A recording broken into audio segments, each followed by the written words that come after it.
حرمتي زوجتي، مالي حد بهذا الدنيا غير اتمنى ضحكة بنتي. هي اغلى مني عندي، هي وسط احشائي تفتر، اراقب بضحكتها في كل يوم وبتحلى وتكبر. ماني حارم عنها شي والها مطلق الحرية، ومدخلها افضل مدارس حتى باكر تفخر بيا. صارت بنتي شي مثالي ودمها اولى بالدراسة، يوم عمرها 20 وصل فجأة صابتها انتكاسة. صارت تترك الدراسة وفي تراجع مستواها، منو غير حال بنتي منو بهالبلوى بلاها. بنت تقول اللي ينقصك وانا اجيبه مهما غالي، بابا ماكو شي ينقصني قالت خليني لحالي. لا ما اتركك لحالك، قولي منو اللي خلى دمعك، ليش الهم بقلبك اصبح ما انا راضي بهذا وضعك. في كل يوم تصير اسوأ دمعة بدلت ضحكتها، اول ما تدخل البيت بتركض تختلي بغرفتها.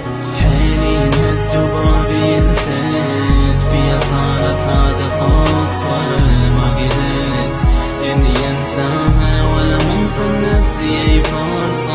انا اللي ما وفيت بوعدي، انا اللي ما عرفت حدودي، انا غلطت انا ندمان، ناسي كلمة كما تدين تدان. الحال ظلت اشهر لكن صبري تعدى مني، لازم القى حل انقذها، خايف بنتي تضيع مني. رجعت للبيت بتاخر، رادت تدخل بغرفتها، فتحت باب الغرفة تدخل لكن صحت ووقفتها. بنتي لحظة خلى كلمك ليه متاخرة هذه المدة، قالت زحمة الطريق وفجأة الباب بوجه السدة. هي الحيرة تدور افكار وظلت واقف خلف الباب، بل كنت اعرف لمحيرها وفجأة اسمعها تخابر شاب، تطلب منه بي تتوسل لاجلي يسامح ما يفضحها، تحكي الكلمة بصوت وترجف وهو مصمم ان يجرحها. بنت تقول له انا اللي حبيتك، صارت تبكي دموع العدها، بس ما مهتم باللي تحسه افضح سرك ويهددها. ادفع بيد الباب وادخل، بنتي ليش بتختخ انتي، ليش تخونين الامانة من هاللحظة ما انت بنتي. قالت نتزوج وعدني ونسيت نفسي من حبيته، عوف منك هالكلام بس دليني وين بيته.